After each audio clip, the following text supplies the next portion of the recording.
Up from there, I mean, we were talking about the IGP. Some time ago, we were even talking about the police in all of this. Yes, they've got that huge reach. And after all, this whole thing, a lot of people say, look, escalated after they killed that former leader of the group, or the insurgent group. And his comments there about that attack, and when we're talking about the task before him, what a way to welcome him. Well, you see, human nature, there's nothing you do without people criticizing you. I think the IG was just being sincere. If he had come out now to say that nobody was missing, the press will surely probe to say, well, we are aware that people are missing. Now he has come out to tell you the truth that people are missing. He's been attacked again. So it becomes a challenge. What do you do to please people? Well, as a leader, I expect that he should concentrate on efforts by his men to ensure a release, because it's not speculation now. He has confirmed it. So to ensure the early release of his men and track them down, he should also concentrate more on efforts with collaboration with the military to fight the insurgents. He's new on the saddle, so whatever is the situation. Yeah, but part of the question that existed at the time before this attack was that, look, they know that it was a matter of time, that there was going to be something, or they were going to attempt something on that police formation there. And then it eventually happened when their guards were down. So people wonder, what was being done to ensure that they staved off any attack? Well, that's an operational question, They must have put in some measures in place. I wouldn't know. But it has happened. And what we should do is to forestall future occurrences and see that it doesn't repeat itself. Since he's new on the sea, he also has to learn the ropes and direct his men. He needs also to work with his team, because any of them would have emerged as IG in terms of appointment. So he needs to carry everybody along, strengthen his intelligence unit in collaboration with other agencies. I think that should be his priority. Yeah, but a lot of people are wondering, has the police withdrawn from this battle? We only seem to focus on the military, and it doesn't look like we're hearing a lot about what the police is doing. Or is it that in a state of emergency, they take back seat and the military is informed? The police is statutorily charged with maintenance of internal security. Mm-hmm. Now, this is a normal situation. It's not a normal situation. This is internal security, isn't it? It is internal security, but we're at war. We must not shy away from it. We're at war. In this issue of insurgency, we're at war. So the military needs to be involved. It's not that the police is also not being involved or discharging its statutory responsibility, but the military should be in the forefront because of the nature of the crisis we're fighting. But what about where these chaps get their training? Do we take it for granted that our security agencies also have information on all of those details, how they train, where they train, and those kind of matters? It might interest you also to note that the insurgents, some of them are trained military personnel who have left the service. Otherwise, they cannot be that proficient in the use of arms. So they also have they have a network.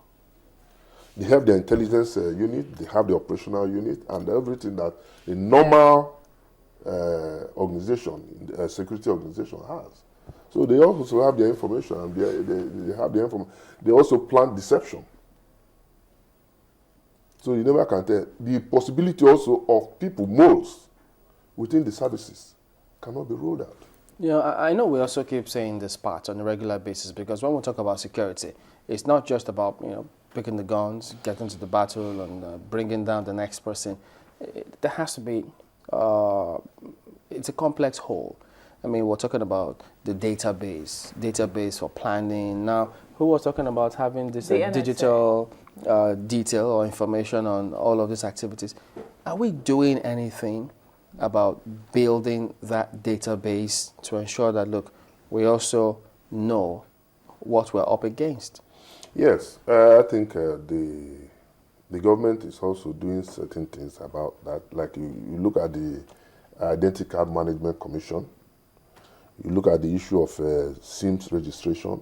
I was listening to Michael Mary yesterday when he was talking about people buying used phones and SIM cards. Maybe we should even get to that is very, very dangerous, because I can tell you that the State Security Service, for instance, can track down any of those lines. So it is very dangerous in the interest of the people not to even buy used SIMs. I don't know how much is a SIM. Or even phone.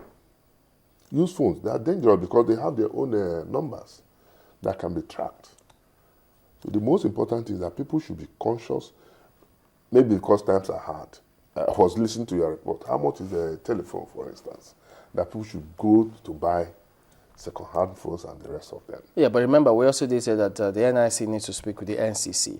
Remember when they were going about that data registration, SIM card registration, they gave several directives, and people went around town and saw that this was being flouted by those telecommunication companies, and they raised questions as to why are they hosting all of this information?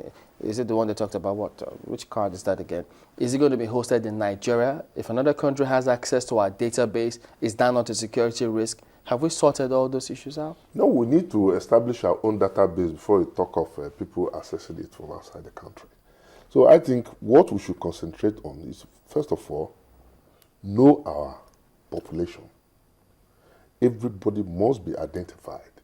Like, being speculated, how many millions do we have now of telephone subscribers? So the onus now lies on the regulatory agencies, the Communication Commission, to enforce some of the regulations they have put in place, like registration. I can tell you that a lot of people still buy SIM cards. The pre-registered ones? Without registered. Or even off the shelf? Okay, without being registered. Okay. Yeah, but I would think that if you buy a SIM card without registering, it shouldn't work. We do know that the phone companies sometimes give you maybe a day or two or something like that, give you room to register.